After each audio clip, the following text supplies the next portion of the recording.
graphics primitives for each of the pieces. So what you can actually do is you can use that tile-based scheme, and so you want to create a new widget, I don't know, volume control knob perhaps, something that we just don't have that would look like a knob and turn like a knob, maybe with the gesture recognizer to help it. You divide that up into 4 or 9 tiles and provide bitmaps for each of those tiles, and then plug those in, and when HP renders the widget, it'll go back to the styling engine and say, hey, I need this set of primitives for this funky volume control I've got, and give them to me. And the styles are really designed so that people can provide a genuinely new appearance. Most developers won't have to do that, but certainly other smartphone platforms with Symbian or MIMO, I would suppose, could look at creating an entirely new look and feel for perhaps for a vertical application, which is what I used to do for mobile, or for a game or something where they can keep the convenience of Qt, but not look like every other HP application. So a question, could a different device manufacturer using the Symbian Qt orbit change those controls so that the look would be different? That's and all the existing apps would still work and they would just use the built-in. That's the thinking, is if they provided their own prim set, or set of primitives, they could do that through HP style. That's right, yeah. We also support just sort of straightforward theming, which looks an awful lot like the theming today, where there's just a collection of bitmaps for different pieces. And then you can specify effects and transitions and other things with the theme engine. And that is very similar to themes on Symbian today, where you just pop in a new theme and suddenly your menu bar is a different color or whatever. So this is sort of the next step after that.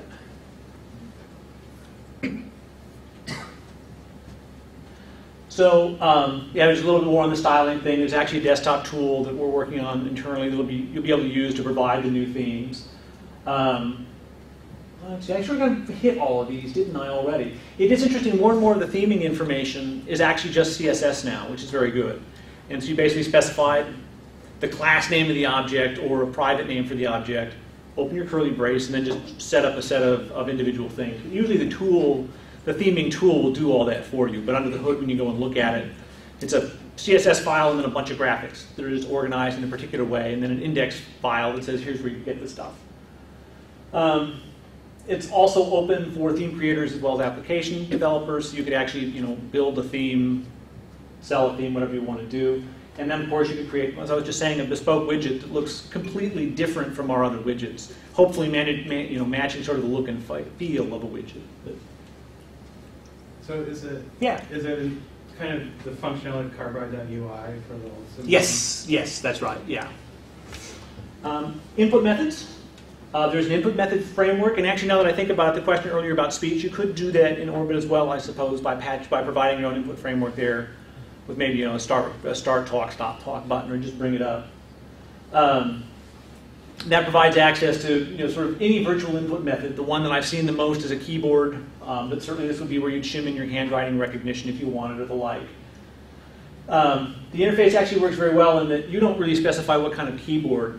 You go to this input method management class and say, hey, I need input for phone numbers, or I need validated URL input or the like, and then it will create and handle giving you the keyboard that best matches your need, given the orientation of the device, the language of the device, and so on.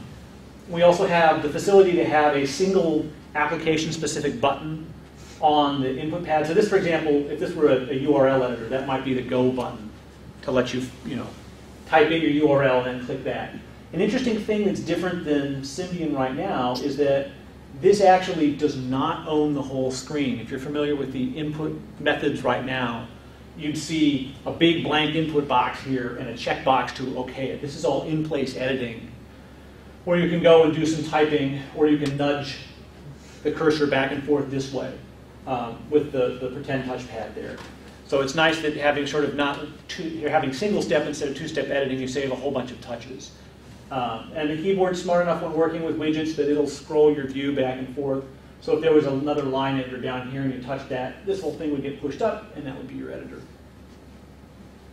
Do you know if the integration has been done with the HTML5 tags, so you can actually specify this as a URL or this is an email address? Yeah, I don't think so. That's a good question. I don't know.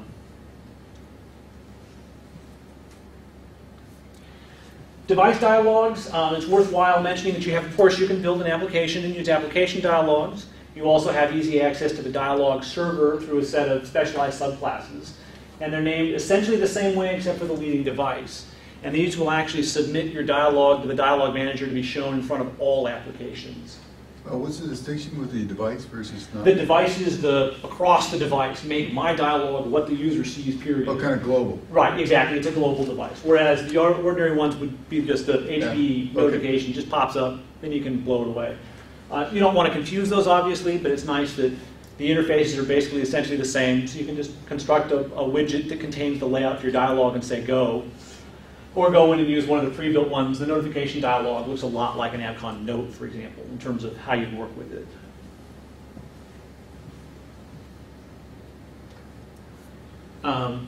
So this is, I guess, turn back to you. Oh, no, this was mine, sorry.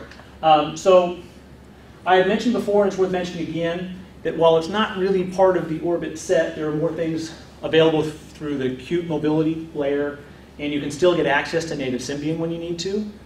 So it's more powerful than just a GUI framework, although if you're looking for something to abstract that, you'd really want to go to the mobility layer, the Qt mobility layer, rather than looking for HB to do that localization for you. They really constrain the span to just UI for HB. All right, and I think this is the last slide. So you can get a hold of either of us this way. And of course, we'll stick around and answer any questions and just have a general chat about it. If you want to go check out the core code and look at it or build it, that's the URL where you get it. Let's see here, what I think we've got is the Symbian 4, the Power 4 information, and then, oh good, you added the links for this stuff, yes. So, thank you very much. I guess questions, answers, questions.